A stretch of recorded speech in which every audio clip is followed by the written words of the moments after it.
All right, y'all. Welcome back. Welcome back. It is another lovely Tuesday, and it is a motherfucking Watch Club Tuesday. How are y'all doing? It is your girl Auto09, and we are here. We are here. We are queer, and we are doing the damn thing. I am so glad to be here with y'all, chat. I'm so fucking excited. Honestly, I've missed Watch Club. I've missed doing this with you all. I miss posting this for my YouTubers who are viewing. You guys are lovely. Thank you again. And honestly, I'm excited, but at the same time, I'm like, oh no, this is season one's gonna end soon. Like, there's gonna be a lot of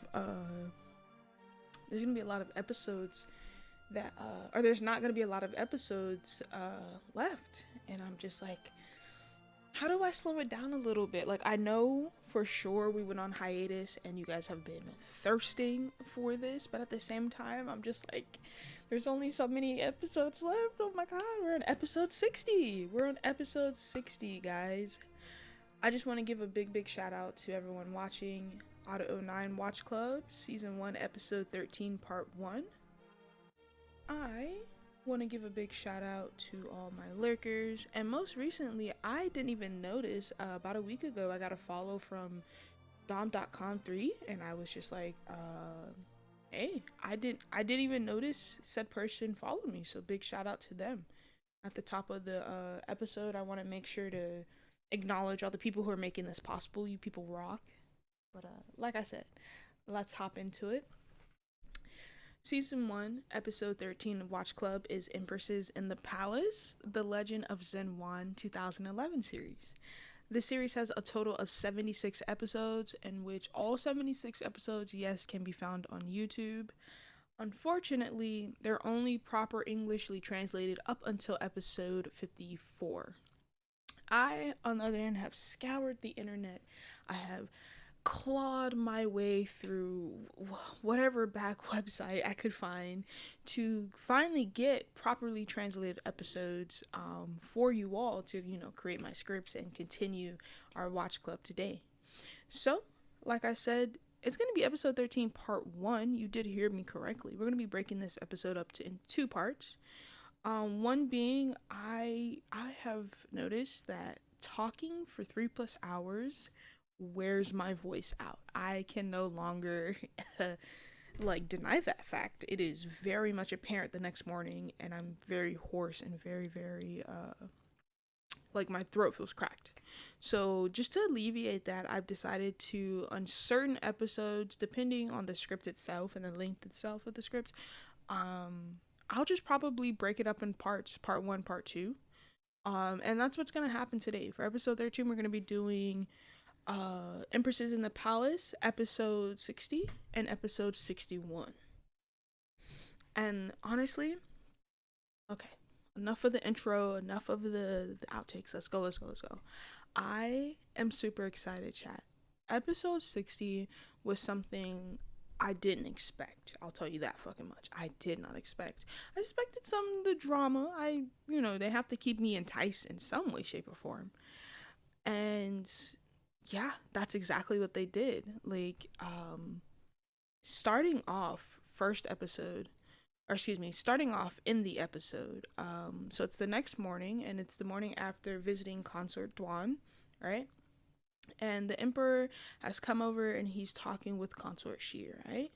And he just casually, like, after them talking for a bit, because as they do, he can't get enough of her conversation.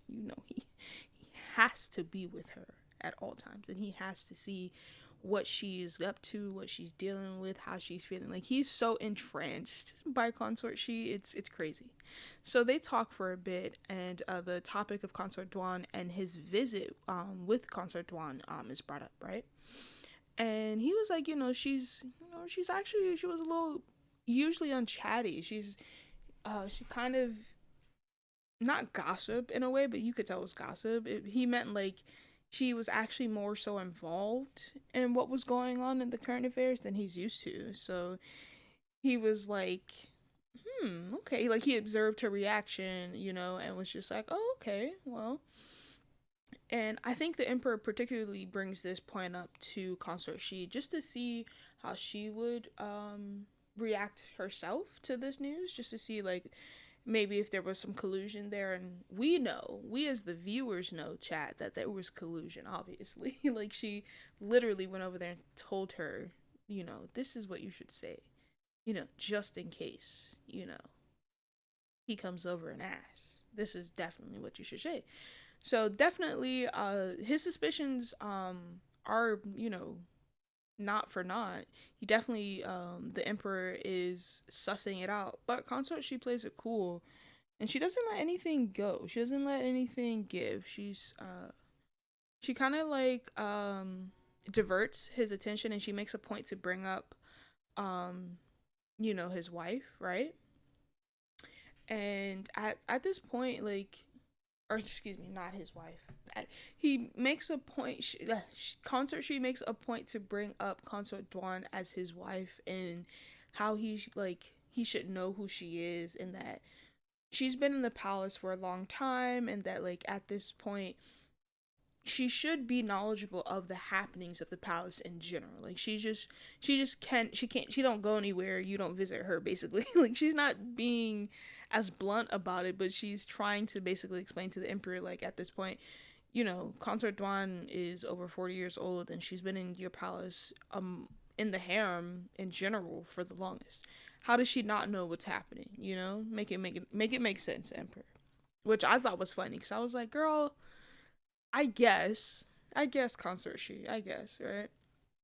And so the emperor is just like, okay, fair enough. You make a good point. And to me, it was just more or less,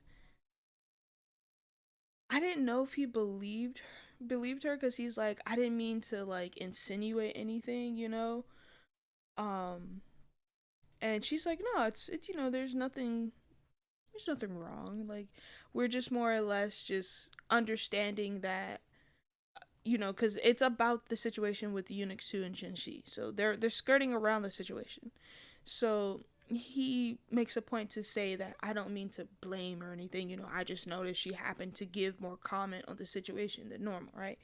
And consort, she plays it cool. She doesn't let anything show. She doesn't like hint at anything. She more or less is cool as a cucumber, basically. Doesn't really more or less fall for the trap, I guess, that the emperor lays here, and asking these questions and reassuring her this way.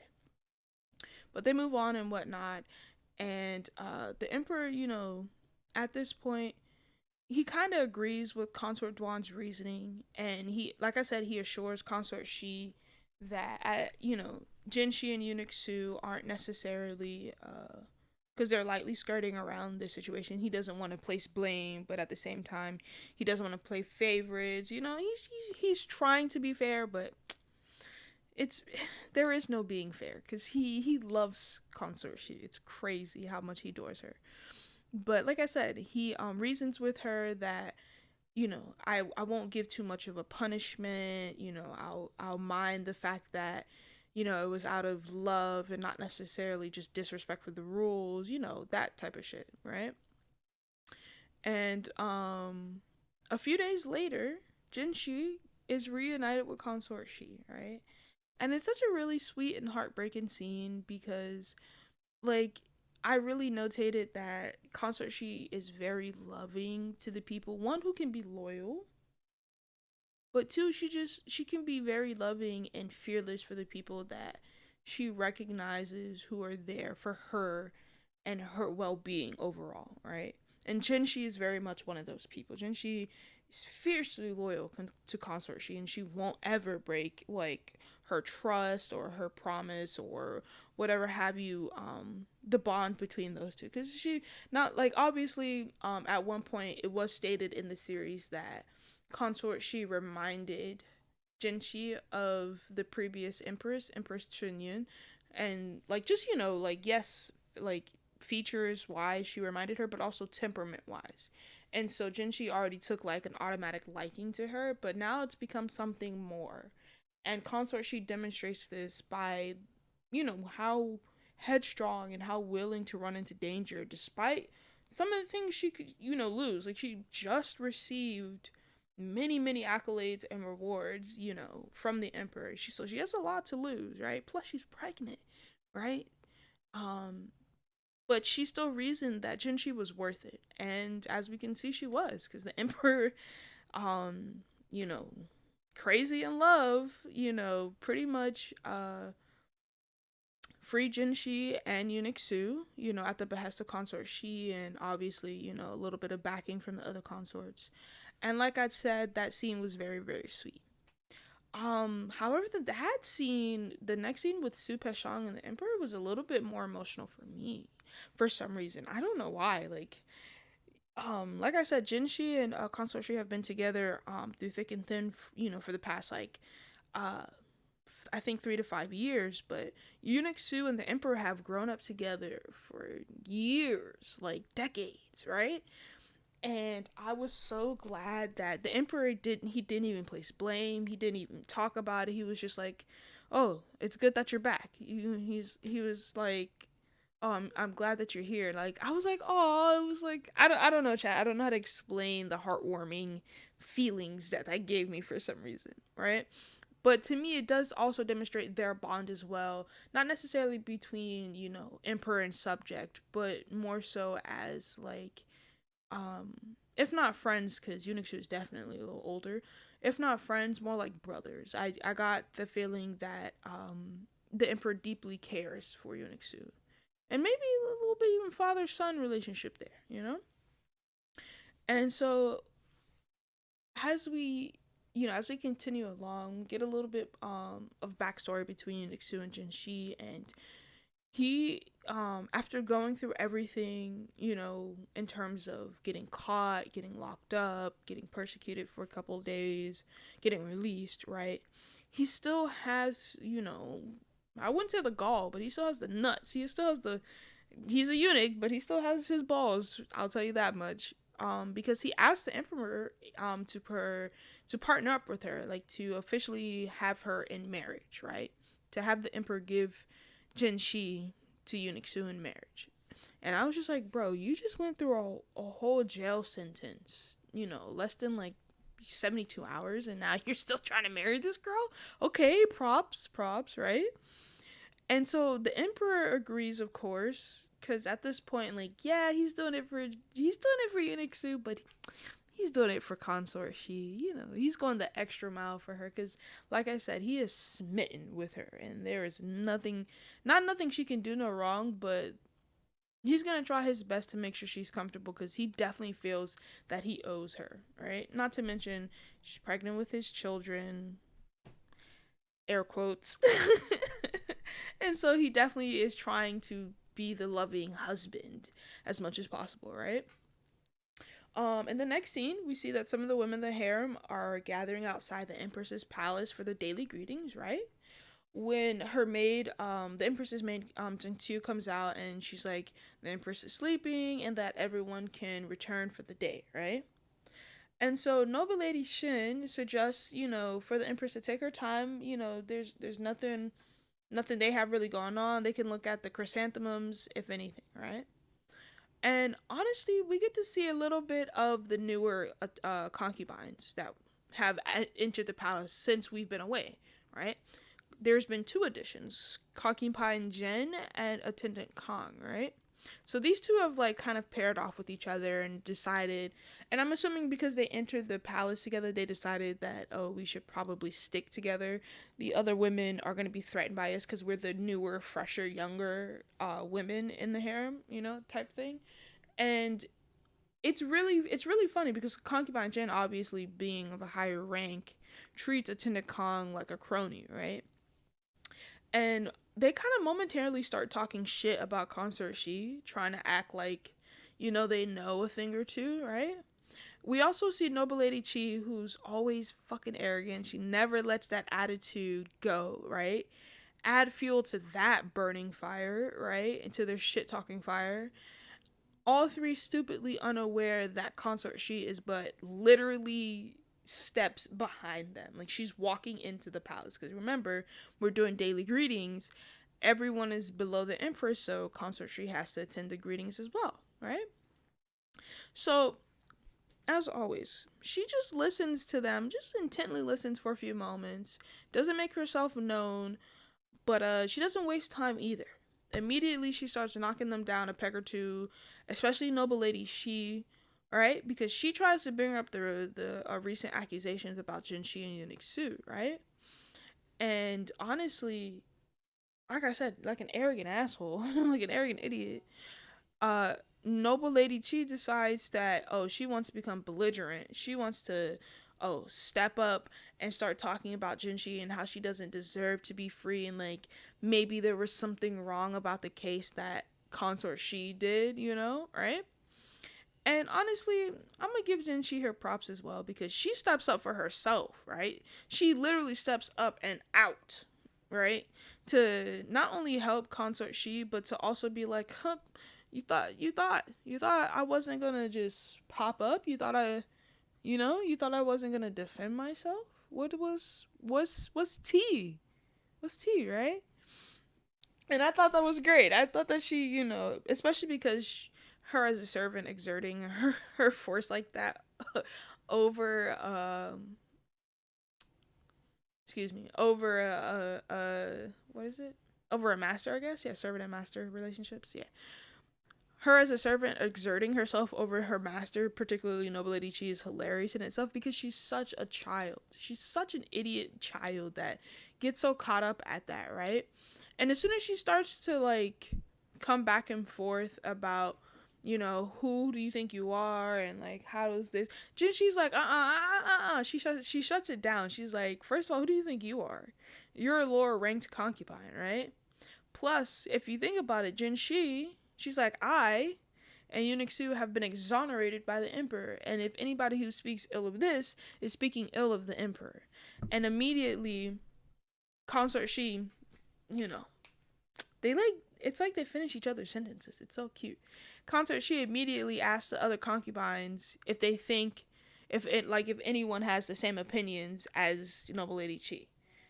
Is anyone trying to speak ill of the Emperor? And it's all of them, and I mean everybody. Attendant Kong, Concubine Jen, Noble Lady Shen, even Noble Lady Chen. Everybody's like, no, no, we're not trying to have no problems. Never mind. We're not trying to we don't want the smoke. We're good. We're good. And conveniently at that moment, the Empress, of course, sends Jin Qiu, her maid, out to welcome everybody, and is like, oh, the Empress is awake now. Everybody, come on in. And I thought that was hilarious. I thought that scene was hilarious. Let me get some hydration station, please. Honestly, water is life, and life is water. That's it. That's all I have to say. Moving on. So, anyways, like I said, the Empress is awake, and apparently she decided that, she's gonna start exerting her force and reprimanding Jin Shi and how she can't cause problems for Consort Shi and whatnot, right?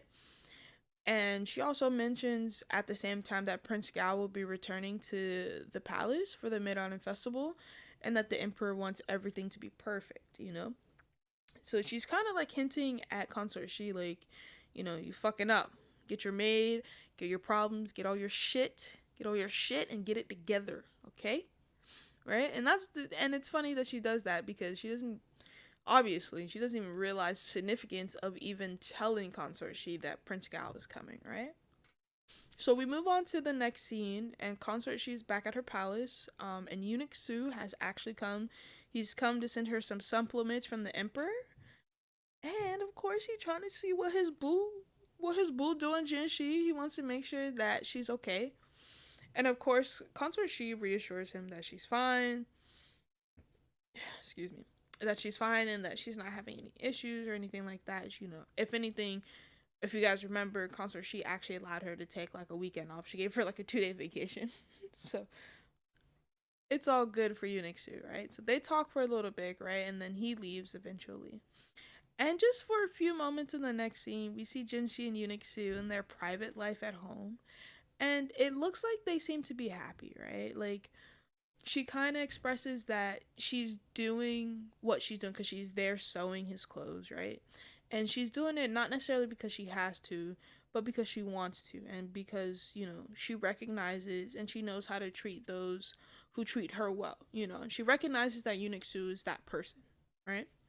And I guess this moves Eunuch Su. He's like, all right, I'm down, right? I'm down, and we about to be ride or dies, right? Because both of them, are aware that they were using each other for the benefits of their parties.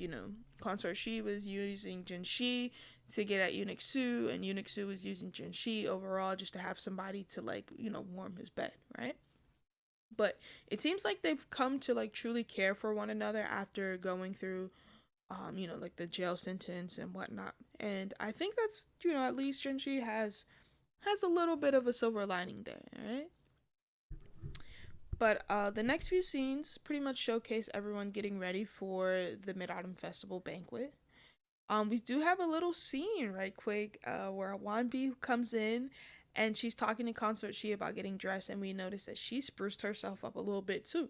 She has like a cute little a flower in her fan in her hair, and Consort Shi notices, right? And she's like, "Oh, I don't want to steal your spotlight. I don't want to, I just wanted to look good to make you look good." And Consort Shi's like, "Relax, relax. There's no spotlight to steal, right?" Like, she's like, "At this point, I don't even feel good. I feel like shame. Like, I feel disgraced when I even look at Prince Gao, let alone wanting to be in the spotlight, right? Besides, everyone's going to be staring at the emperor, so we won't even have to deal much with that, right? And I kind of get what she's talking about. She pretty much betrayed her true love for what seems like fame and fortune on the outside, but was really just because she thought she had no other option. And fate was a cruel twist. Cruel twist. Cruel twist. Decided that actually you did, but maybe if you should have waited 5-10 minutes, you maybe 5 more months, you would have been okay. But we get another banquet scene, and I love banquet scenes because it's nothing but drama and plot, and it's so good and juicy, right? And so now we have the emperor arriving in. He arrives last, of course. He's the emperor, the mighty dragon. So of course everyone has to wait on him in his time. And the first thing he immediately does is check on Consort Shi. He's like, "Are you bothered by anything? You're pregnant. Make sure take your medicine and whatnot." And all the concubines are just like, the jealousy is pretty much on full display. There's no point in hiding it. It's just like, damn, you don't even see me. You don't even, like, shit. Like, what about the Empress? Like, that's your real wife. You don't even pay attention to the Empress. Well then, I guess, right? And soon enough, Prince Gao makes his entrance as well, right? And he and the Emperor chat up for a little bit. And they actually introduce another of their brothers, Prince Shin. I didn't even think they were going to introduce more of the Emperor's brothers, particularly just because I believe this Emperor, via history, like, killed all his brothers. I have to rectify that information. Don't hold me to it, but from what I'm understanding, he did not have a lot of brothers left to trust, right?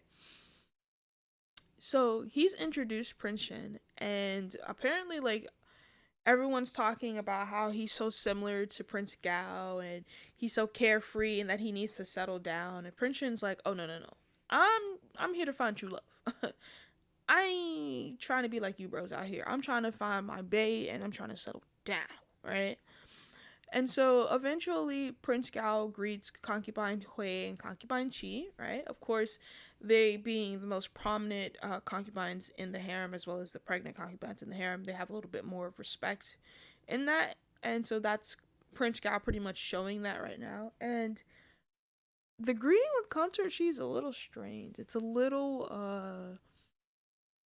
how do you say, like, static. You could tell that both of them are holding back in, like, looking at each other in general, right? But before we can even, like, look at that even more so, or even examine that, she leaves to take supplements for her pregnancy, right? So a few moments after she leaves the banquet and she's going for fresh air, of course Prince Gao's coming down the stairs running after her, and he runs into her, right? And obviously she clearly knows they can't be seen together. Like she does try to excuse herself from the situation, and she's like, this could go bad, right? But Prince Gao's persistent, and he wants to know, he wants to make sure she's okay. All right, Huan B takes the hint. She fucks off in the corner, and she kind of like keeps a lookout in one direction, right? So he's really concerned about Consort Shi and her happiness and if she's okay. And, Consort Shi, like I said, she's feeling guilty, feeling very much ashamed of the decisions that she made. He's just like, or excuse me, she's just like, I'm fine, everything's fine, right?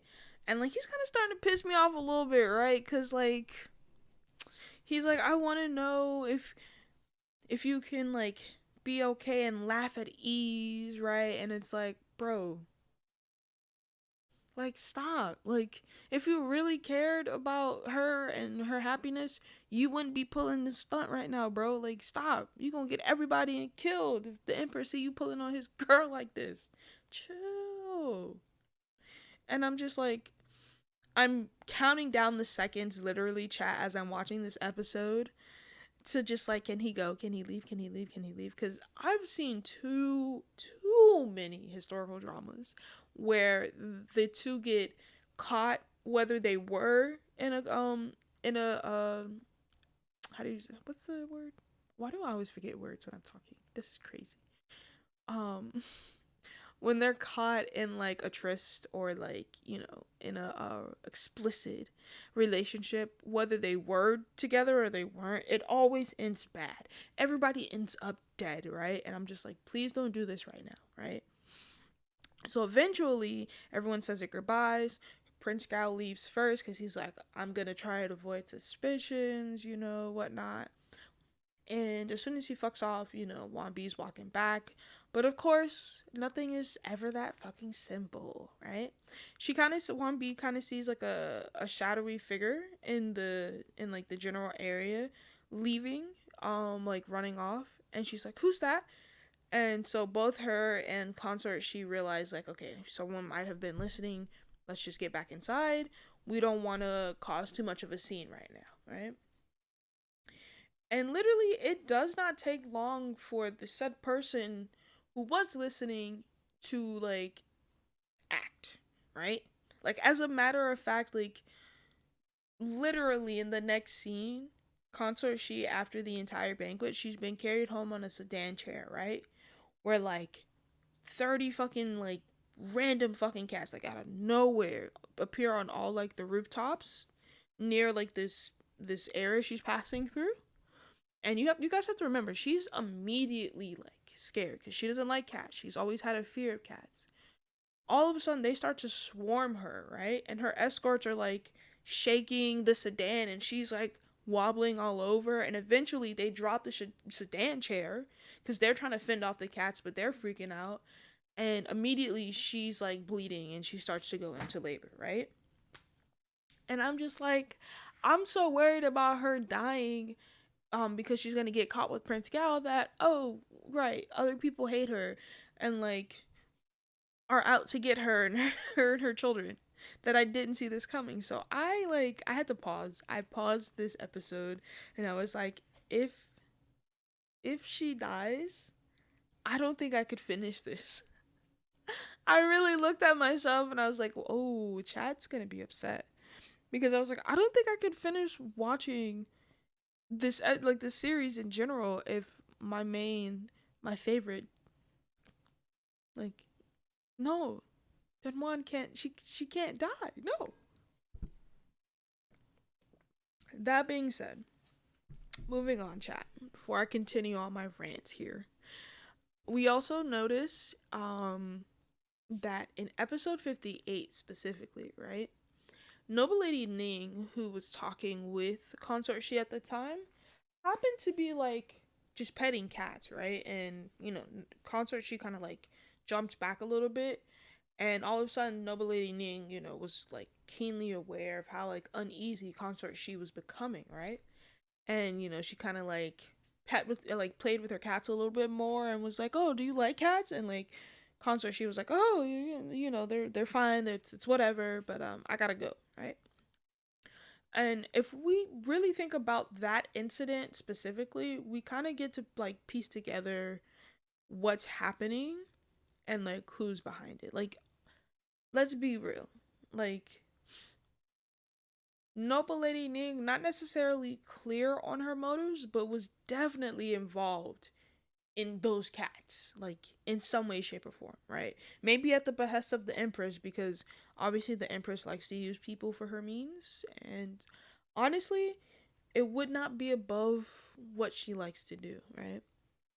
So anyway, Consort She is obviously in a very painful labor, right? She's like gripping the sheets, she's like sweating and moaning and crying out, she's like in pain, right? And the midwives plus the imperial physicians are a little bit uneasy right now. They don't know if they're going to be able to save both mother and child, right?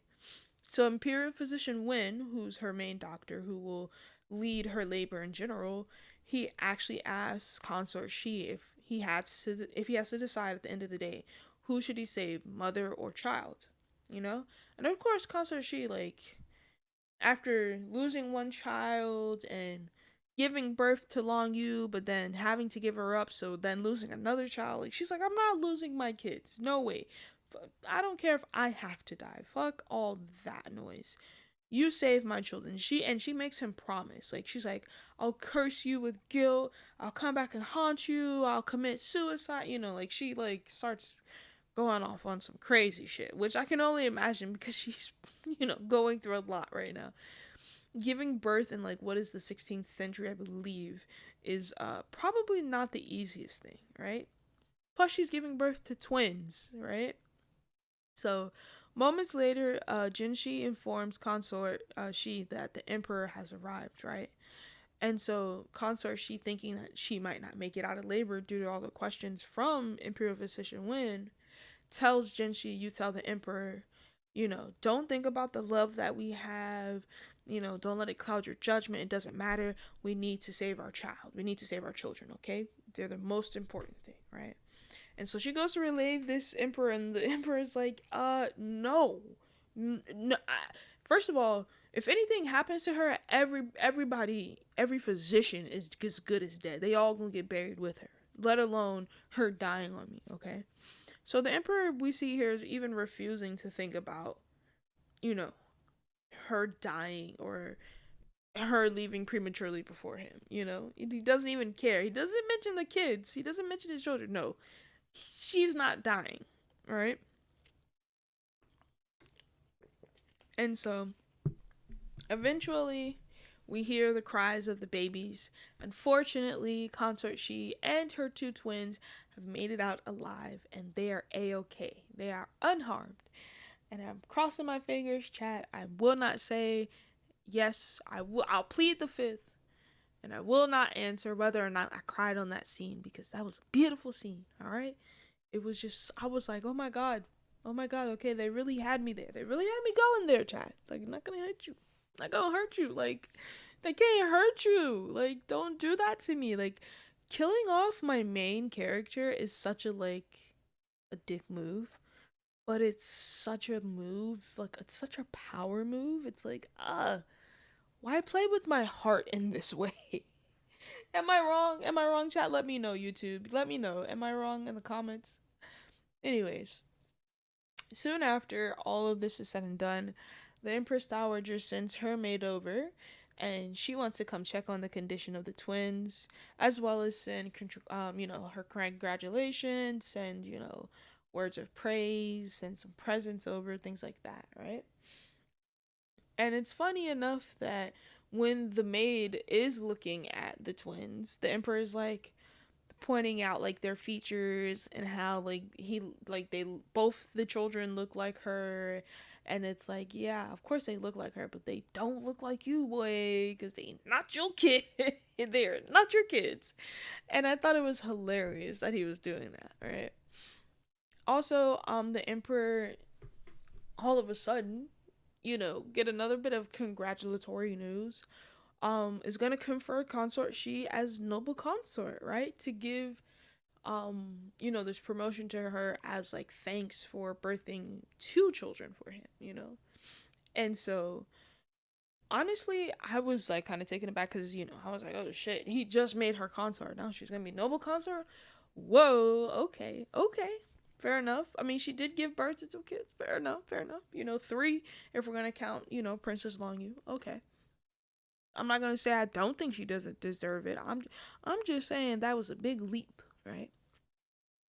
We also see that the Emperor is not fucking around in general. Like, he's so happy and ecstatic and over the moon in love with consort she, soon to be noble consort she, that like accidentally we see there was a window that was left open, right? And it caused consort she to like sneeze or whatnot. And he's like, are you okay? How could you be sneezing right now? And Jinshi notices that it was like one of the lower maids in the background happened to open a window, and she's like, why would you leave it open? Like, what's wrong with you? And she's like, oh, the midwife told me to open it. Like, she's like, it smells like blood in here, and she's like, you don't want that smell. Open the window.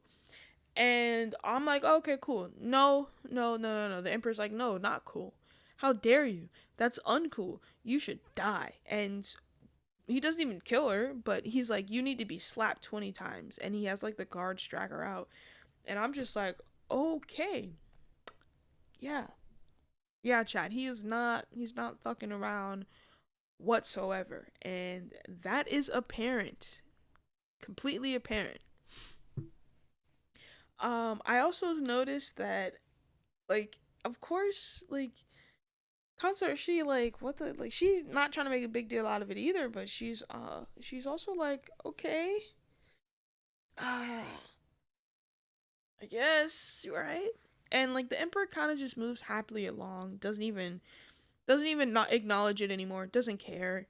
And like Supe Song comes into the room, and he's like, hey, Supe Song, right quick, actually, what I want you to do is go announce to the entire harem that consort she is going to be titled noble consort, and let the entire harem know that the conferral ceremony is going to happen once her twins, because not everybody knows she has twins, so now they're going to know once her twins are 1 month old, right?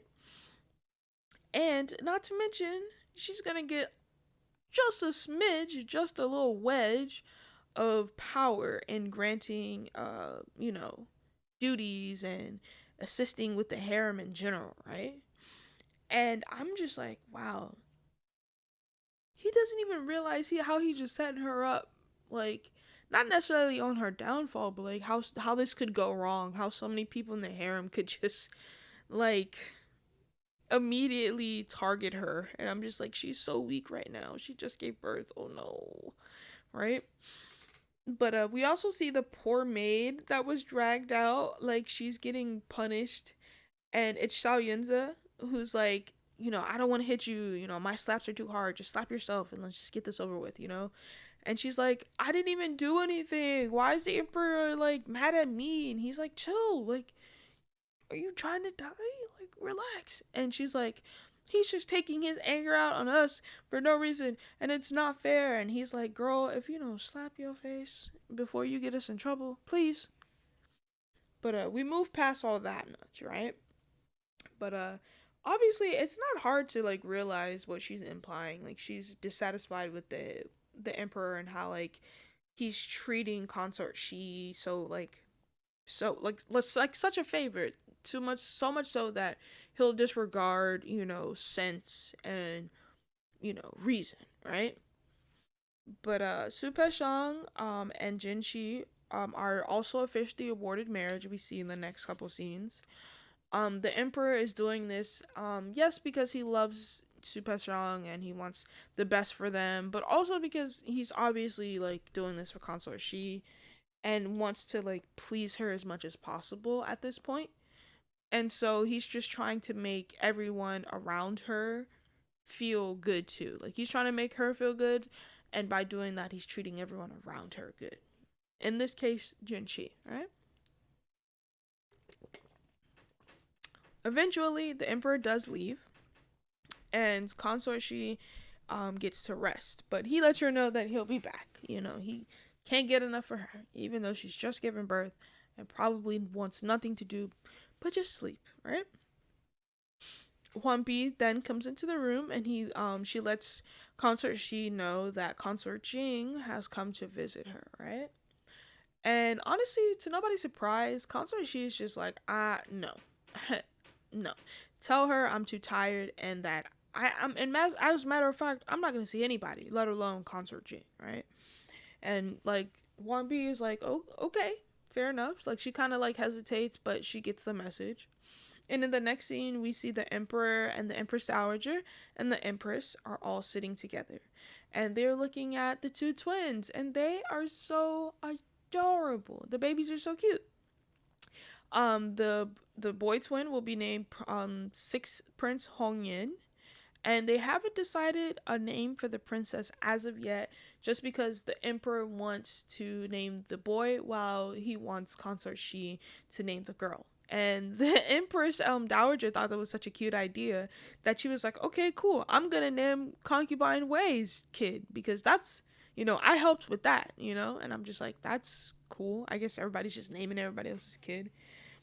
Cool way to remind Concubine Hui exactly how she got pregnant, not with the emperor's kid though.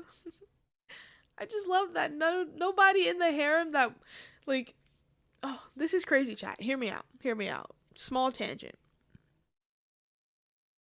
It's crazy how everyone in the harem that wants the emperor's child can't or won't ever get pregnant, while everybody that doesn't want the emperor's child is pregnant and then has to force themselves to acknowledge the child as the emperor's child. And it's like, what is going on here right now?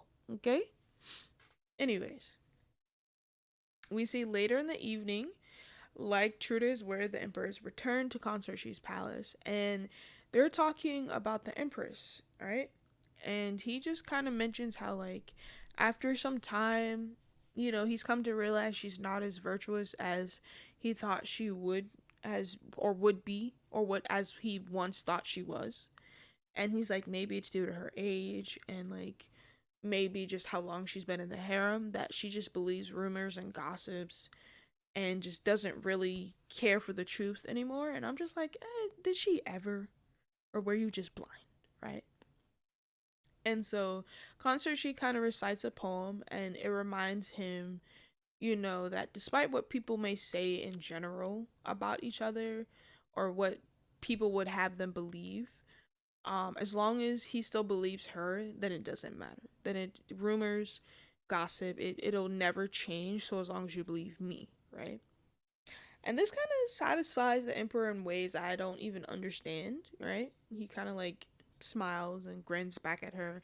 And I'm like, she's just not playing this man like a fiddle, but she's playing this man like a fiddle. Cause it's like, she knows, like, I wouldn't say she's using this as insurance, but she's slowly implanting the thought in his mind that, like, we should believe each other undoubtedly, and like rumors and what people say don't matter, it's just me and you, babe, right? Because she's, unfortunately, not that she wanted to, but she's had to do some questionable things, right? And she can't let some of those secrets come out. But anyway, speaking of the empress, she's arrived at Consort Shi's palace, and she comes bearing gifts for the twins, right? But she's using this really as an opportunity to fuck with the emperor and like the overall situation with the twins and the emperor and Consort Shi, because the gift that she gives was twin jade bracelets, I believe, that her elder sister held, the first empress that the emperor loved dearly, right? And this is definitely, like I said, this is definitely a way to fuck with the relationship, because every time he sees the children, whether or not they wear the bracelets once or twice, every time he sees the children with the bracelets, he won't necessarily be thinking of Consort Shi. He'll be thinking of his deceased wife, Empress Chenyun, and that's fucked, right?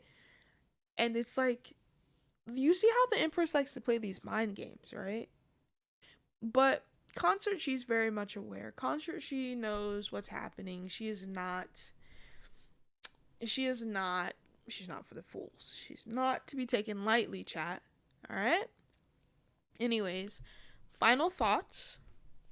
Another episode has come to a close. Episode 60 was jam packed with a whole bunch of stuff. I remember when writing the script and summary for this, I was like, this is a lot of information to process. Oh my god, right?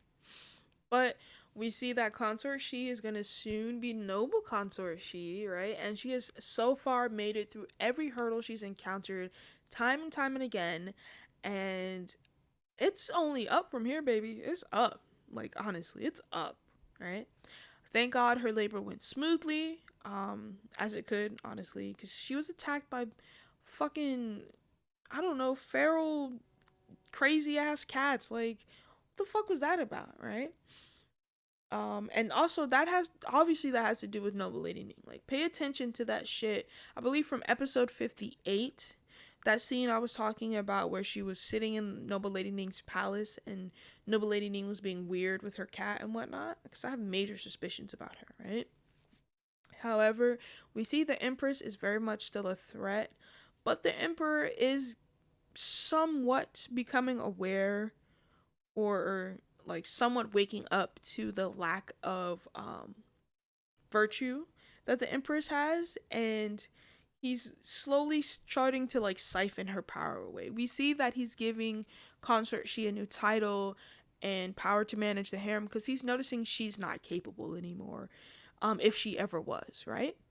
That being said, we're hopping in to Empresses in the Palace, The Legend of Zhen Huan, the 2011 series. This series has 76 episodes in total, and all 76 episodes can be found on YouTube. However, there are only 54 episodes with proper English translations, so you might have to do some digging around till you find some with some readable or more clear and clarified, rolling over my R's over here, clear and clarified translations on the internet. Alrighty, chat. You already know what it is so far. Zhen Huan has dealt, well, excuse me, Zhen Huan, excuse me, has been subjected to so much, and she has come out on top every single fucking time, chat. Every single fucking time. We have just had the Empress try to deal a blow by delivering gifts for her twins, or what we call gifts, I guess, because it really was just an opportunity to fuck with the relationship Consort Shi has so far cultivated with the Emperor, right? On her way out from delivering this supposed gift, she happens to see the maid Fen Wan that was punished in the last episode by the Emperor, just working in the yard and like, you know, just doing, I think she was like cleaning flowers or whatnot. And she conveniently happens to have her maid Jin Tu stay behind in the palace to talk with her, right? And she does this by having like Jin Tu stays by the front of the palace, and when she sees Fen Wan leaving, she calls out to her and she's like, "Oh, where are you going?" And Fen Wan's like, "Oh, just, you know, going to the department of this or whatever, you know?" And she's like, "Oh, me too. You know, let's walk together." Right? And that's obviously the Empress digging and fishing for what's happening, right? She's trying to see what's going on because Fen Wan's face in the episode was like swollen and red and marked from the 20 slaps that she, you know, received on her face. So I guess the Empress figured, oh, there's a story behind this. Let me see what this is about, right? But in the next scene, some time has passed, you know, maybe a month or two. We see the Emperor sporting a little mustache, a little bit of a goatee there. Um, we also see that the Emperor and Noble Consort Shi are talking amongst themselves, and they're talking about the name of the baby princess, right? You remember her brother's name is Hong Yin, but Consort Shi is now choosing a name for her daughter, her second daughter at that. eventually the temperaments of the two children in general just like brought up in how the emperor was just talking about how he wants to treat his children fair and recognize, who they are for who they will become and whatnot. And eventually, noble consort she decides to name her daughter Princess Lingxi, and she recites a poem, and she's really good about reciting prose. I see that's her thing now. She recites a poem about two lovers, although who are separated, their hearts beat as one, right? And obviously, chat like she's talking about Prince Gao, right? But of course, the Emperor Dodo Brain, he doesn't even realize. He's so like I said, smitten in love, such an airhead. Because what else is he supposed to think? I guess is thinking she's talking about him, right? But anyways, we're not gonna talk about Prince Gao right now. Soon after Huan Bi comes in, she lets the emperor and consort she know that the wet nurses need to feed the children. And so the emperor allows the babies to be taken away, and he just casually starts to bring up just the topic of Huan Bi and like how she resembles Consort Shi and whatnot. And Consort Shi's just like, okay, not necessarily like in a jealous like way, but more or less intrigued. Like that was random, and why are you bringing up my sister who does look like me because she is my sister? What's going on? And I guess the emperor interprets that as jealousy because he's like, oh, I just said she, looks like you, but it's more like her temperament. She's modeled her characteristics after you. Her personality is looking like yours. That's it. That's all I'm saying. And with this redirect, he also brings up Princess Long Yu, right? And he's like, if Wan Bi is like this after spending time with you, he can only imagine what Long Yu would be like, right? And so he's like, eventually I'm gonna send her to live with you. Let it be some years. Let her get a little bit older, but eventually I want to send Long Yu to live in the palace with you, right?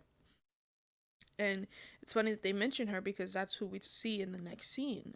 Speaking of Princess Long Yu, she's with Consort Jing and they're cutting paper figures together. And it's really cute. And she's like, I want a tiger. And she's like, I can only cut a bunny. And she's like, but I want a tiger. And she's like, I guess I'll have to learn to cut a tiger. It's really cute. Like, I really enjoyed the scene. And we see that Jinshi is walking into the palace around the corner, and she actually is here to invite Consort Jing over to speak with Consort Shi, right?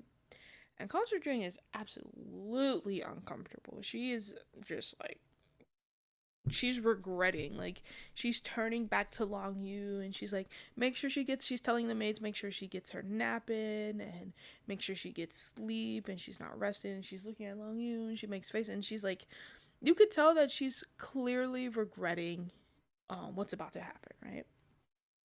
And speaking of what's about to happen, ultimately, Consort Jing arrives and she comes to speak with Consort Shi, right?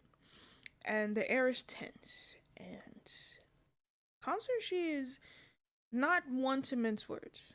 Um, she asks, when have she and Consort Jing have become so estranged with each other?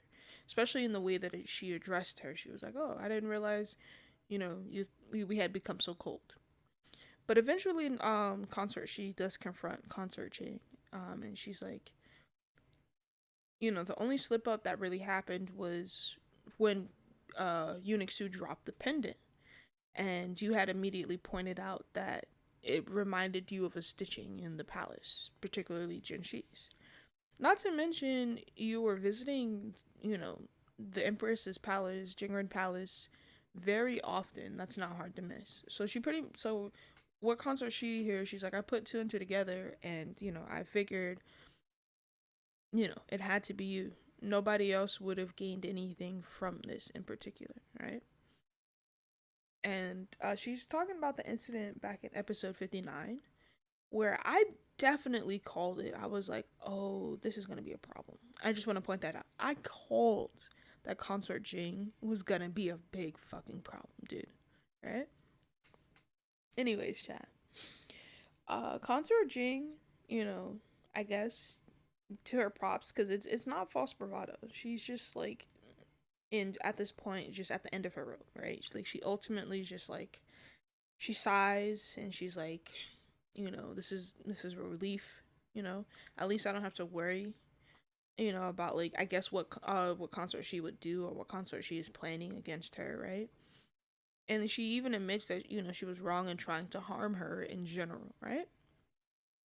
But consort she kind of sees through this a little bit, and I don't even I would say she sees through because of how they choose to have suddenly reply as consort she in this manner. But I don't think the way they had consort Jing portray herself, it was like an act, right?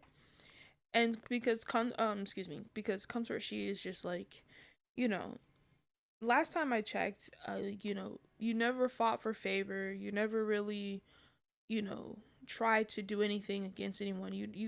I wouldn't even consider you evil, you know. Even when you were dealing with Consort Hua at the time, who's now I think it's Imperial Noble Consort Dunsu is her official title now.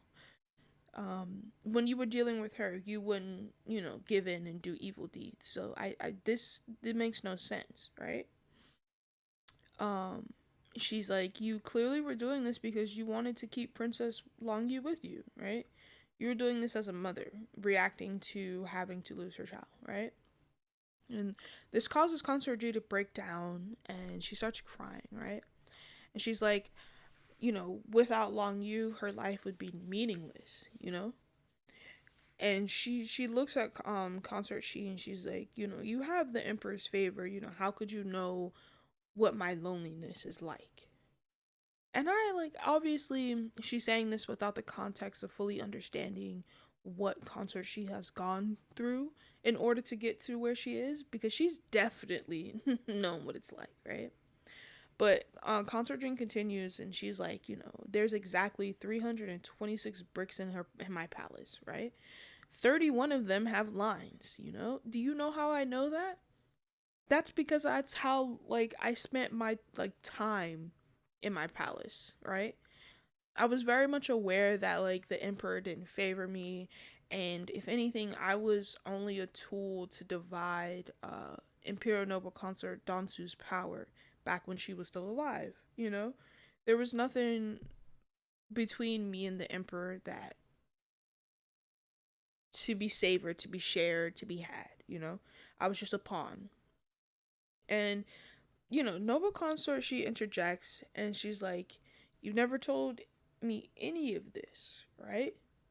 You this was never something I was aware of." And not to mention, if you think about it, I wasn't even told. Or she's not even saying what you think about it, but she's like, not to like she because Noble not Noble Consort she is telling Consort Jing that if you had really been able to understand where I'm coming from, I didn't even look into the matter of who brought this to my attention in terms of who turned in Jinshi and Eunuch Su. I only found this out because the Empress wanted me to. She told me this, right? And she told me who it was. So you have to realize not only are you sitting here just kind of like putting up like, this front in which you're trying to save yourself because of how lonely you were and whatnot. If anything, you just really wanted to keep Long Yu. Sure, you might have missed the Emperor. Sure, you might have been lonely, and Long Yu cured that. But at the end of the day, you're just a mother wanting to keep her child. And you were so willing to do this that you got set up in the end by the Empress. Something that I'm sure you consider. And Consort Shi is telling this all to Consort Jing, and Consort Jing is very much aware that while Consort She is correct, she tells Consort She that she had no choice, right? And she's like, I realize this is an opportunity for the Empress to, use us and like make us fight against each other, right? But like, what else was I supposed to do at the time, you know?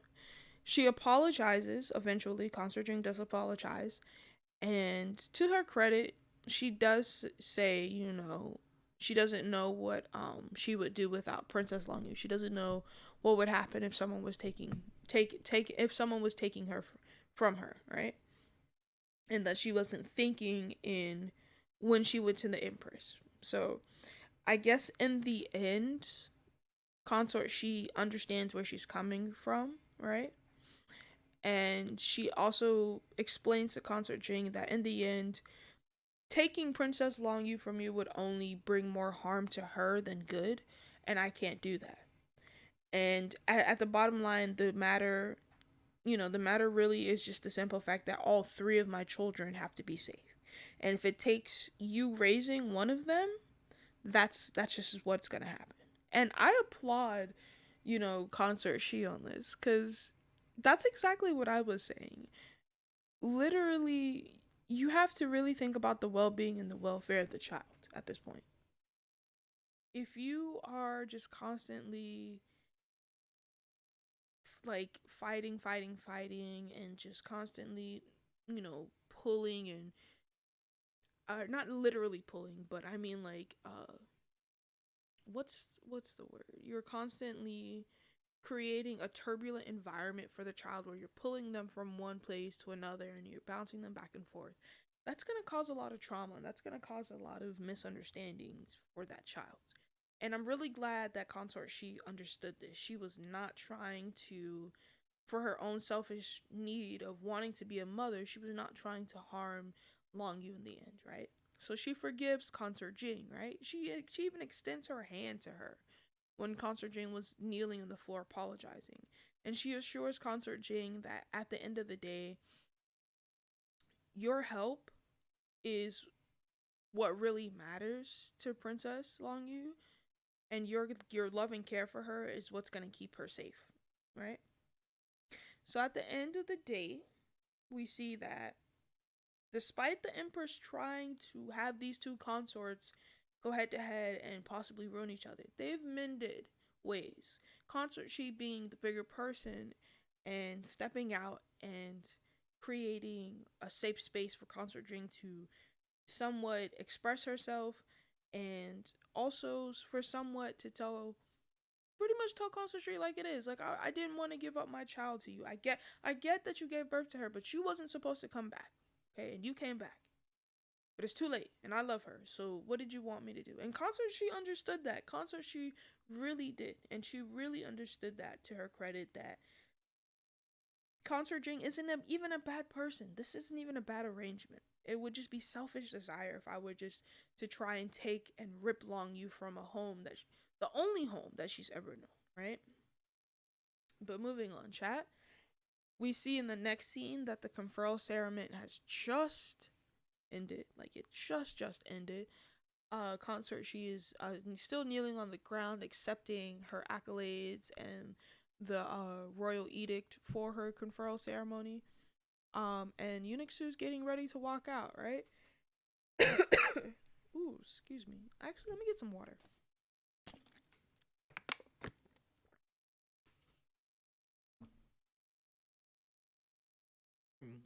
All right, chat. We're hydrated. Let's go. Let's fucking go. Anyways, like I said, Eunuch Su's getting ready to walk out. Consort she has officially received her title. She is now crowned noble consort she of the palace, right? And I'm so proud for her. I'm so happy for her, chat. She deserves this after all the bullshit she's had to deal with. It only took us, what, 61 episodes? Okay, fair enough, fair enough. I could take it. I could dig it, right? We see that as she was getting up and, she has to head back out and greet the Empress, the Emperor comes stumbling in, right? And he's like, oh, I couldn't wait for you at the Empress's palace. I had to come see you. And she's like, no, I'm insisting on following proper etiquette. I have to meet you and the Empress at her palace. Let's just do this right, as we don't want, anyone to like badmouth the ceremony in general, right? So we end up back at the Empress's palace, right? Noble consort she is doing the customary koto to the Empress, and she's just saying the congratulatory words, and acknowledging her as the head of the harem, and is just because they always have, whenever there's a from my understanding, whenever there's a promotion, they still always have that woman bow to the empress as to show respect, that at the end of the day, you still have to bow to her. You're not the empress. No matter how far you rise, you're not the phoenix. You get it? You get me, chat? You get me. Anyways, like I said, so she's just saying all her pleasant words. When as soon as she's done, the emperor immediately just decides, oh, by the way, Empress, now that you're here, now that noble consort, she's here, right? And she's clearly quite capable and is super awesome, and I love her, basically. Not to mention your health is failing and you suck. Let's have her take over your duties, right? And just have her run the hair. That way you can like go lay down and she can just handle everything. And like honestly, I'm just like that. If that's not a blow to like my ego, like what do you think? How do you think I feel as your wife? Like you telling me to go take a rest while your side bitch come handles the house. What? Excuse me? And though we hate the Empress because she is an evil bitch and deserves it, it's like, God damn, that was a nasty blow. That was a nasty blow by the Emperor, right? Not to mention, this also kind of, for me, this parallels a lot with Imperial Noble Consort Dunsu and a lot of the things she did and how she rose to power and prominence at the beginning of the series against the Empress, right? She became a consort, then she became a noble consort. She got power from the emperor to run the harem, and then she started monopolizing that power, and then that's how pretty much the start of the series started up, right? So not that we have a repeat imperial noble consort Dunsu, but we do have someone pretty much filling those shoes, stepping into them big shoes right there, right? And of course, the Empress can't take this lightly. She can't take this laying down. No way. And she comes up with every excuse in the book to try and block the Emperor. She's like, "Oh, but she has to take care of her children. But she has to do this, she has to do that." And honestly, this again reminds me of when the Emperor first wanted to bring the noble consort back to the palace, back when she was just a consort, and the Empress was trying to get every single excuse off in the book to try and block the emperor, and he was prepared. He had every fucking comeback. He was not letting her not get into the palace, basically. Same thing with now. Like he is not letting her get the power he thinks she so rightly deserves. And I agree. The noble consort, she deserves this, okay? Like she's been through too much, especially at the Empress's hands, honestly. And so, like I said, he came prepared and he like effectively shuts that shit down with the Empress. He pretty much forces her in the end to kind of like bow down a bit, right? But Noble Consort, she kind of chimes in as well, and she kind of like lands the soft blow. She's like letting the Empress it's okay, Empress. You're absolutely right. I'm young. I'm a little bit inexperienced, but that's okay. Consort Jing and Consort Duan have definitely been in the harem longer than me, and will definitely help us take care of any issues or any like problems that might occur while I'm handling the harem. Effectively, just pretty much just shutting the Empress down to hell, 6 feet under, 20,000 feet under, whatever. She can't come back from it. Basically, Chad. She can't come back from this. And the Emperor even is like, is there any problem now? What do you think about that, right? And so the Empress, like I said, has no choice but to agree. And we see the next scene, we transition into a banquet hall, and you already know, chat. Listen, banquets are my favorite kind of scenes, bro. Like, there's so much drama in these banquets, and I'm just like, yo, is this like a thing? Is this how you guys like prepare the drama and move it along, like in the banquet scenes? Because it, to me, for some reason, in this weird observation of mine, I've noticed that in a lot of the dramas I watch, when there's a big banquet scene and there's multiple concubines there, some shit is about to happen, right? Anyways, so at this banquet scene, like I was saying, we have the Empress, we have all the other concubines, we have the noble consort, the Emperor, everyone's there. And immediately, the Empress is offering these shitty backhanded compliments and like toasts to the noble consort. But the Emperor, very much annoyed by her behavior, you can tell, kind of casually tells her that, or tells the noble consort, by the way, in front of everyone, that you know what, don't I'm gonna stay at your palace tonight. Don't even worry about it, babe. I got you. It's gonna be me and you tonight. And of course, the Empress can't say anything. She can't do anything. That hurts her a lot more than anything else. And it's so hilarious because it's like, yeah, you really tried. You really did. But nice try. Anyways, we see the noble consort decides that she wants to kind of step in the limelight, kind of, get her feet wet as a noble consort, right? And she kind of proves herself as to why she'll always be a threat to the Empress, right? So instead of accepting the Emperor's offer, right, she actually suggests that the Emperor goes to visit Consort Duan, right? In the name of being fair to all his children, or not Consort Duan, Consort Jing. Sorry, chat. Um, he should be fair in visiting her, as Princess Long Yu will be missing her father sorely, and that he should show all like fair love to his children, right? He shouldn't just come to my palace and visit the twins, right?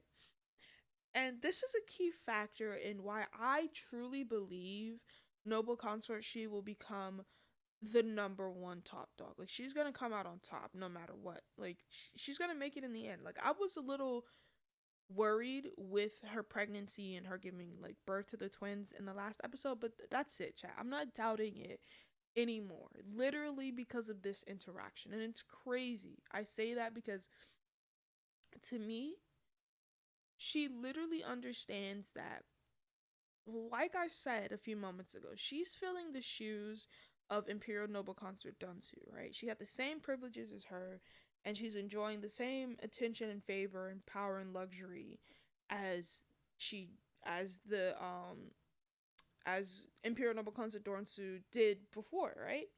But she also understands that she can't follow in her footsteps entirely simply because Imperial Noble Consort Dunsu literally died, literally was killed because of her cruel ways, because of the like the vain and evilness that she carried herself in, which a lot of the women in the end became her enemies in the harem, right? It became her downfall in the end, right? So she wants to show herself as like somewhat of a benefactor in the harem. She doesn't want to come off as this cruel queen bee because she's still queen bee. Don't get me wrong. She still has an iron grip on things. But that doesn't mean she can't be nice about how she has an iron grip on things. She's gonna share the favor. She's gonna share the prestige. She's not gonna allow um her power and status to keep her in such an arrogant manner in which that she thinks she can have it all and only by herself and she deserves to have it all by herself. That won't work. That's clearly a lesson learned in what happened with Imperial Noble Consort Dunsu, right? So the banquet eventually ends. Nothing crazy happens thereafter.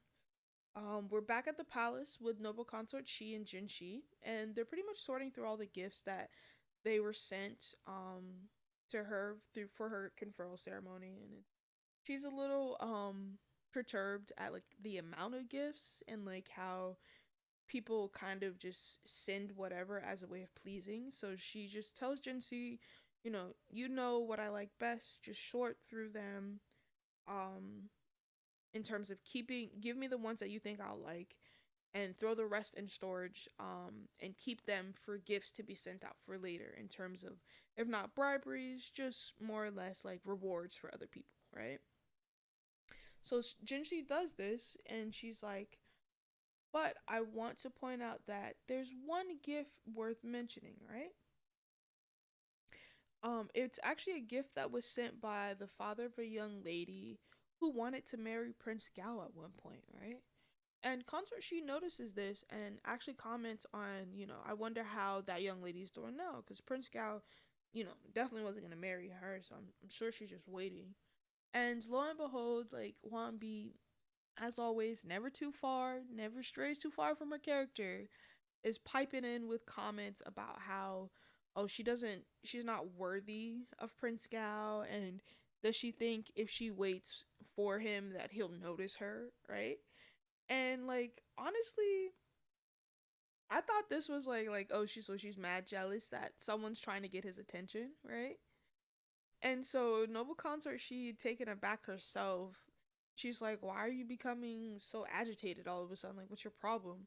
And like I said, of course, this is about her crush on him, and how like she feels like no other woman is good enough for him. All right, but we don't get too much of that. As Noble Consort, she's like, I'm tired. I'm done. Like I said, she tells Jinshi to keep some of the ones that she'll like, put the others in storage. And Jinshi takes this time to notify her that there's an actual present, one more present actually that you should probably take a look at. And it's a red coral bracelet from Prince Gao, right? And immediately Noble Consort she is sad and she's just like, oh, he sends me things and he only sends me the best of things, but it's wasted because there's no one here to admire them for him, right? But she still puts the bracelet on, and to me, I'm just like, that's so sad because she knows that she can't reciprocate, anything from him too much, least there be any issues or any problems, right? So she decides that she wants to go off and she wants to visit concubine Hui, as she is still pregnant and she probably just wants some company. So moments later, on our way to see concubine Hui in her palace, Noble Consort she is stopped and she's greeted by none other than Noble Lady Ning. And honestly, chat, I didn't think she would do it. I didn't think she would reveal herself, but this is on point for her character. She's so abrasive, so this is on point. Anyways, so Noble Lady Ling kind of just like, stops her carriage. She looks out and she's like, "Oh, okay." She greets her and she asks, Noble Lady Ning, were you out for a stroll, enjoying the night? And Noble Lady Ning, as always, completely rude, completely abrasive. She's like, I was just walking around, and she's like, but also, you know what? When I get back home, I'll make sure to hug my cat. And I was like, okay, now if that isn't, bro, is if that isn't red flag number like A, B, C, D, and E, like come on, she's literally like insinuating that right now. She's insinuating some shit right now, right? And so she even at this point, after saying that, is like, to be honest, Noble Consort, you should actually come check out how grown and how like big my cat has become, right?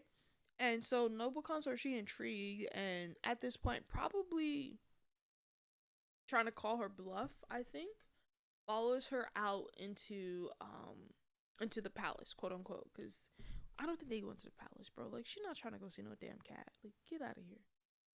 So naturally, like I said, harboring suspicions, pretty much just aware that something's up with Noble Lady Ning.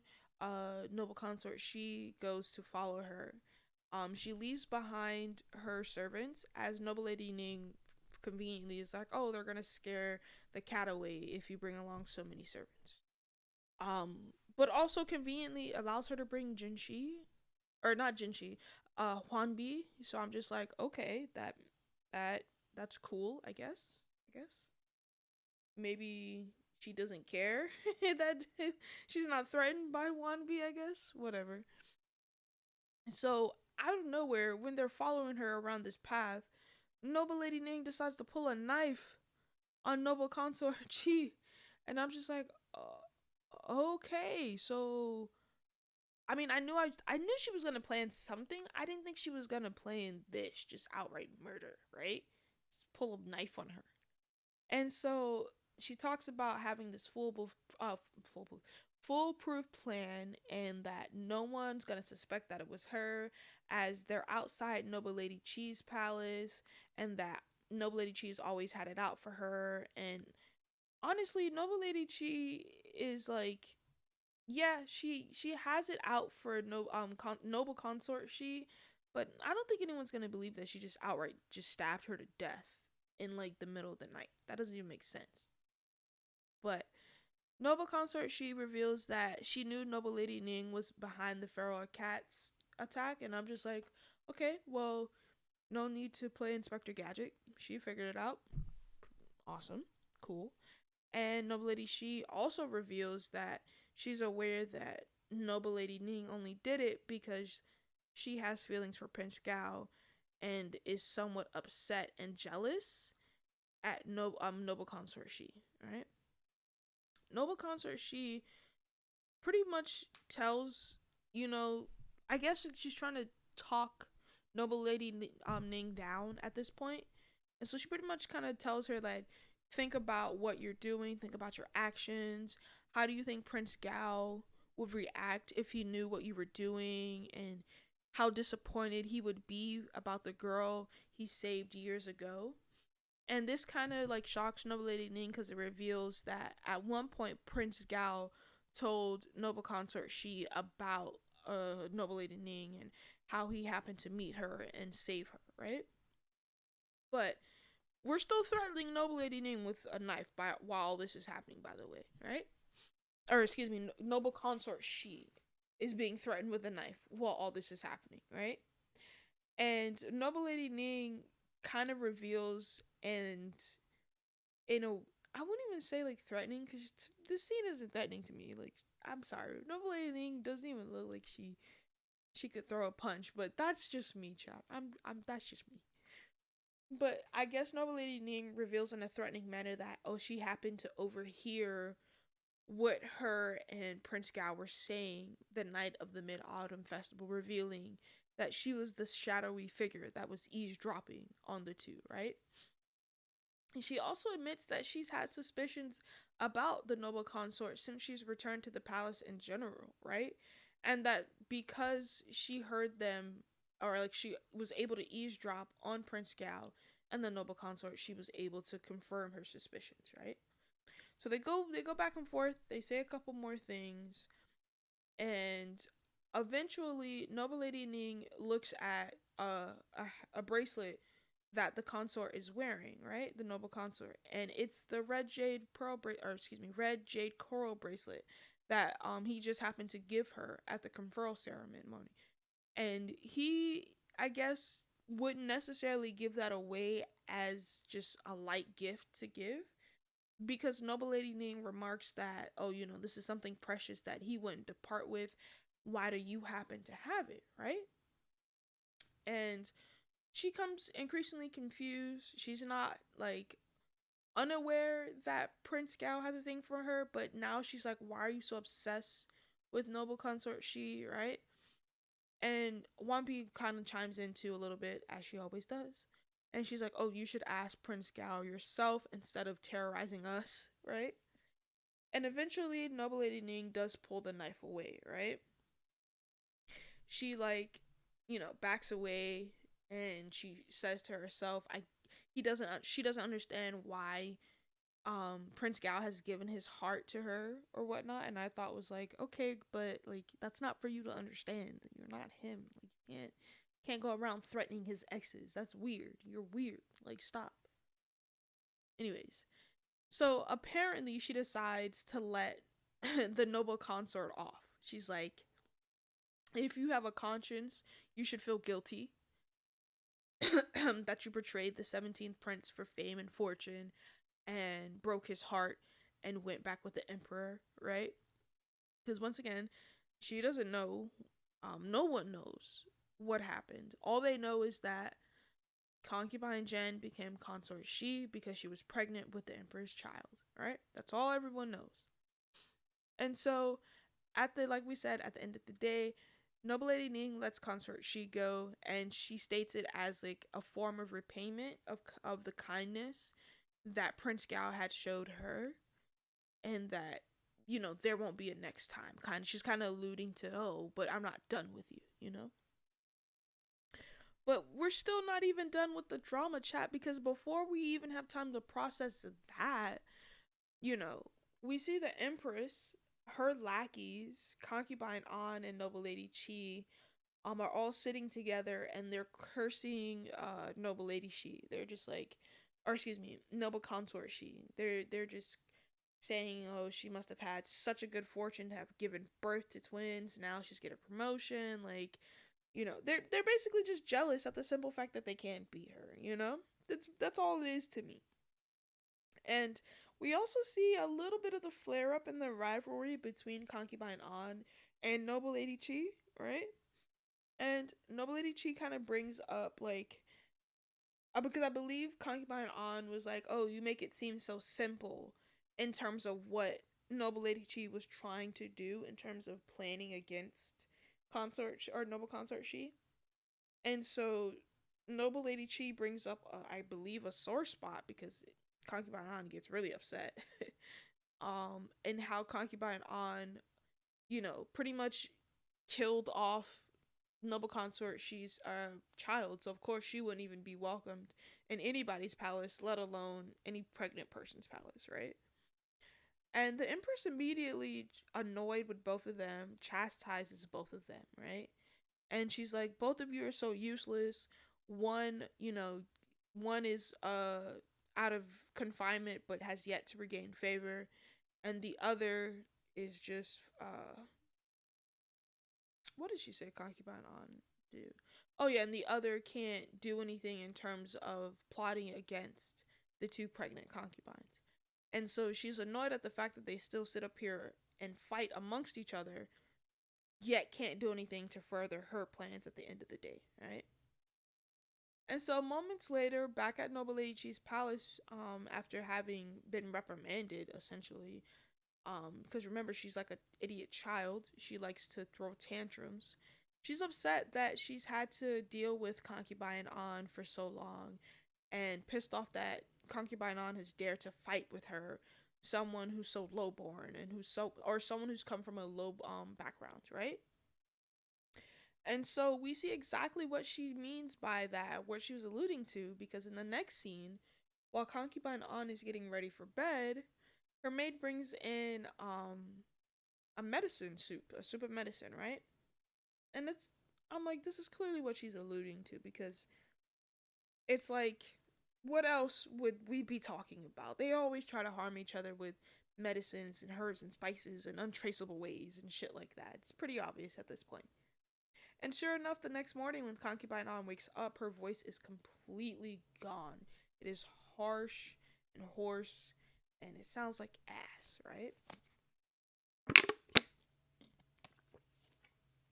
Sorry, chat, that was my bottle. But what a blow dealt to Concubine An, am I right? Like, if we remember, Concubine An was only able to get to the position that she was in the first place because she used her voice to attract the emperor, right? Now that her voice is gone, the sole thing that she's used to get favor from the emperor is destroyed. She's completely useless. She knows that she can't go to the emperor and tell what happened, because then he won't do, of course he's not going to do anything. He's going to just be like, "Oh, one of my toys is broken." And then she can't go to the empress, because the empress is going to be like, "Oh, one of my pawns to make the emperor happy to then give me favor is broken." Like, no one's going to care, essentially. She's not powerful enough, strong enough. Not to mention, she doesn't have, that much of a backing. She has the Empress who doesn't really care for her. Empress is, like I said, using her as a pawn. She doesn't have anyone to really care to try and rectify this for her in any way, shape, or form. So she can't go to anyone to make it right at the moment. Not to mention, others in the harem would probably use this as an opportunity against her. Like, some of these women are truly vicious, especially the newer girls, Concubine Chen and Attendant Kong. They don't give a fuck, right? Alright, so anyways, moving on to happier scenes. Noble consort, she's youngest sister Yurao. She has finally come to see her sister after several years apart. Eunuch Su also informs the noble consort that her parents will be invited into the palace, but for the time being, will stay in the capital to recover as their home is being built.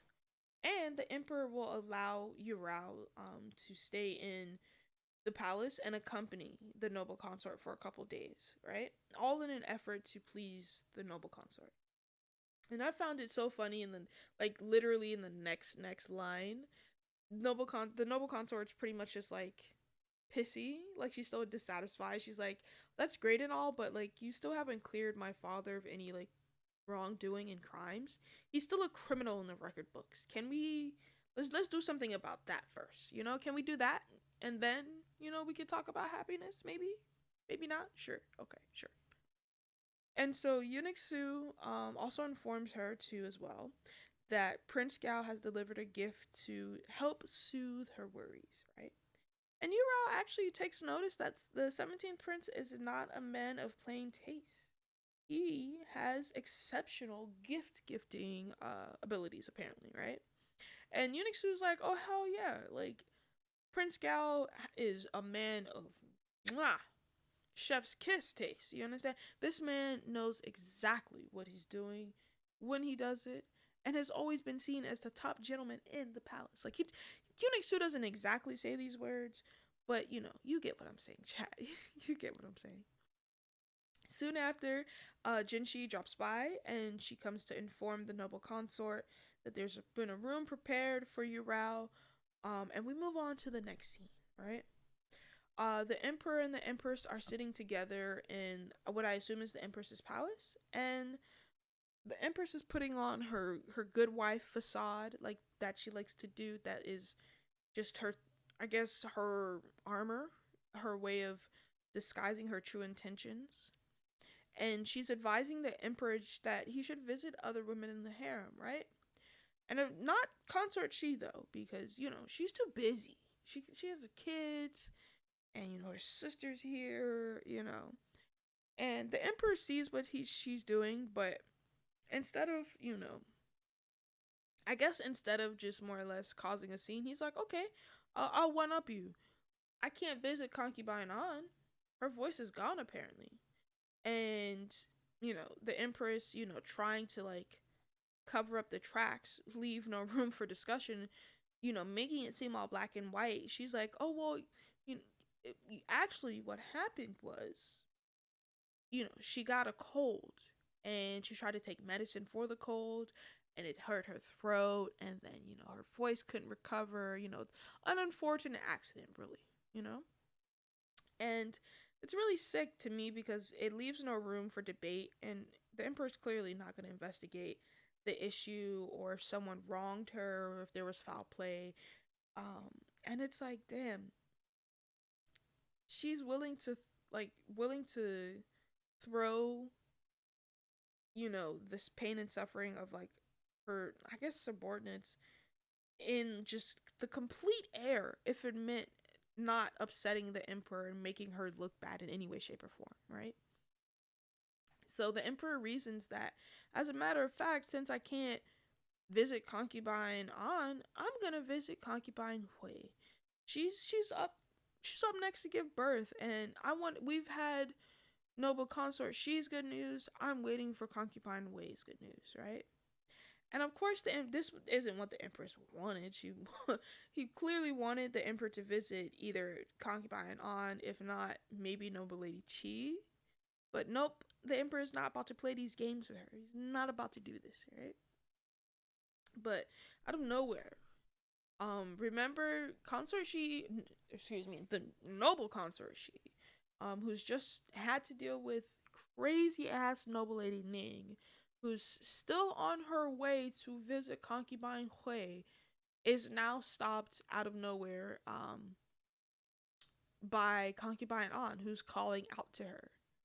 And of course, concubine An, who's starting the conversation off arrogantly and is just more or less kind of proudly like displaying her what's the word, chat, when like, because it's like, I wouldn't say arrogantly displaying her pride. No, she's being arrogant and she's being prideful. Let's just say it. Let's call it that. That's it, chat. That's all it is. Being arrogant and she's being prideful, right? And it's funny that she is, because at the end of the day, after trying to go back and forth with the noble consort, she ends up asking the noble consort for help. And noble consort, she is, bro, I love her, bro. She's like, oh, you want help, huh? You want help? Wow. I'm gonna help you, all right?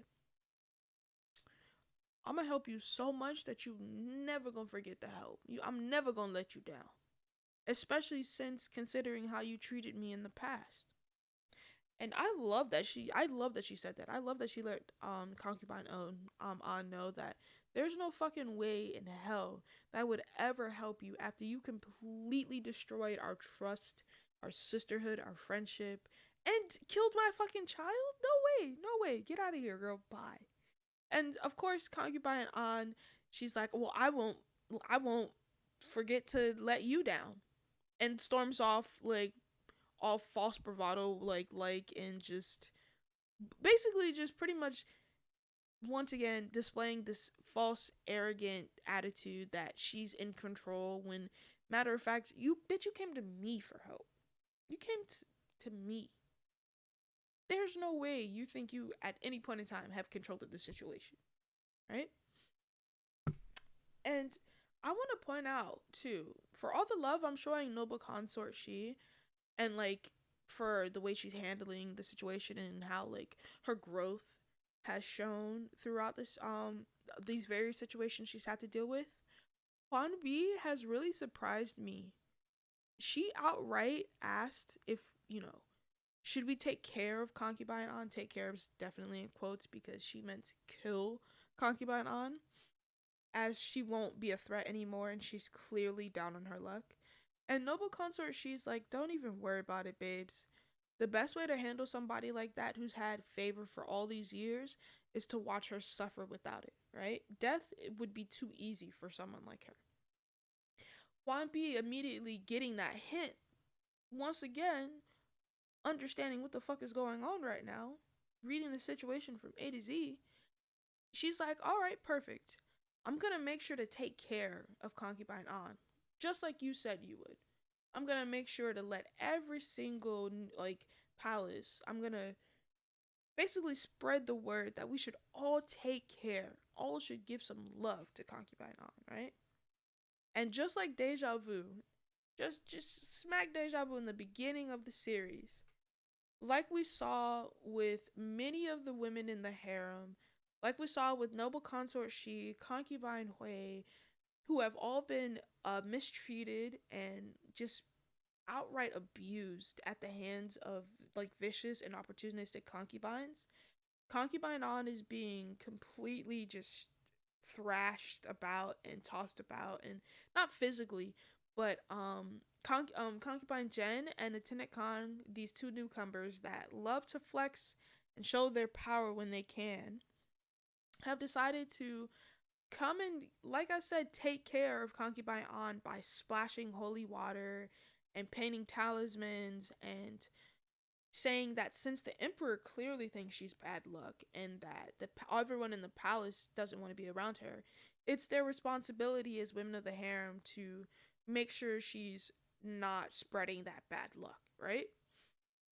And I just really think that it's so crazy that Concubine On started this entire series at the bottom, dealing exactly with this very same problem, only to then rise and fall again into the same pits that she once dug herself out. And then, like clockwork, the next morning, she doesn't get a break. The next morning, Concubine On is rudely greeted again by Concubine Jen and by Attendant Kong. And they're there saying, oh, well, we know you're out of charcoal, we know you need some for the winter, it's gonna be super cold. They come and bring in these charcoal burnt pieces to just pretty much smoke the room up and cause her to just immediately like start coughing and wheezing and whatnot. But to my surprise, apparently the Empress has not forgotten about concubine An and has sent her maid over as reinforcements. Her maid Jinchu decides that in acting in, the Empress's name, reprimands concubine Jin and attendant Kong with like deducting their salaries for a certain amount of time. The two eventually hurriedly like rush out of there. They know for a fact that they can't stay there and cause any more trouble. At least they be at the mercy of the Empress, right? And we see that the Empress also has other servants come to bring warm blankets and like actual warming charcoal to help keep concubine An warm. We also see that Jinshu imparts a couple of words of wisdom, quote unquote, to concubine An about how the Empress hasn't forgotten her, but it's kind of sad that she's in this state and she should think about how to get out of it, right? And in the next scene, when Jinchu has returned back to the Empress and has informed her that she said everything that she's needed to say and she's dropped off all the supplies, we see that the Empress in some really sick way is trying to teach a lesson to concubine An. Especially since she's very much aware that Noble Lady Chi was behind this and has made her move, essentially in sabotaging concubine An. The Empress wants her to find a way out. And it's just like you can help her. You don't have to force her to do this or force her back her into a corner like this. You could just help her, you know? But that is the end of episode 61 in Empresses in the Palace. This is also the end of Watch Club season 1 episode 13. This is our part 1. Oh, my final thoughts. I didn't forget my final thoughts. How did I almost forget them? But I didn't forget them. I just wanted to say, chat, honestly, episode 61 is pretty much nothing but a constant highlight of the infighting of the harem, the back and forth, and the complexities of, even though we're on the same team, I hate you as much as I hate my enemy, and keep your friends close, but keep your enemies closer. And it's just crazy that how all these women have to sit here and walk on thin ice against each other and around each other simply because they want the favor of one man and they want it for themselves solely. They don't think anyone else is deserving, right? And so many of these issues could be solved simply with the emperor honestly paying attention, but also the empress is just, you can't topple the empress with just small accusations of like hearsay and rumors and stuff. So we see that she's been able to monopolize her power for so long that it's ingrained in her to act one way, create this facade in front of the emperor, but as soon as he's gone, oh, iron grip. I'm here to stay. I'm the wicked witch of the west, basically. And for all her faults, like the empress really is just a really sad, pathetic woman, really, to me. Because she's doing all this simply because she wants to keep her position and she feels threatened. And it's like, you didn't have to. You didn't have to worry. You worried for no reason. You set yourself up for this simply because you tried to take precautions when not necessary. And pretty much all I gotta say, chat, is that I know the next episodes are gonna be crazy. I know we are not. We're not losing Imperial Noble Consort She. I was a little worried. I did doubt the drama there. I did doubt what they were doing with the plot there. But we're not gonna lose her. She's clearly gonna make it through, especially since how she's handling her power and she's not monopolizing it and she's not using it as just a weapon, right? She's using it, yes, but she's not using it as a blade to cut down other people. She's using it as a helping hand, as a tool to kind of guide those that she knows will work in her favor. And you can argue that her and the Empress are doing the same thing, but she's different in the fact that she genuinely cares about the people who are on her side. Whereas the Empress really only sees, Concubine An and Noble Lady Chi as pawns. They aren't worth, you know, as far as she can throw them. And if she can't throw you past, in this case, Concubine An losing her voice, she's not going to be worth the trouble if she can't figure it out herself. But with that being said, chat, thank you again for joining me on this awesome episode of Watch Club.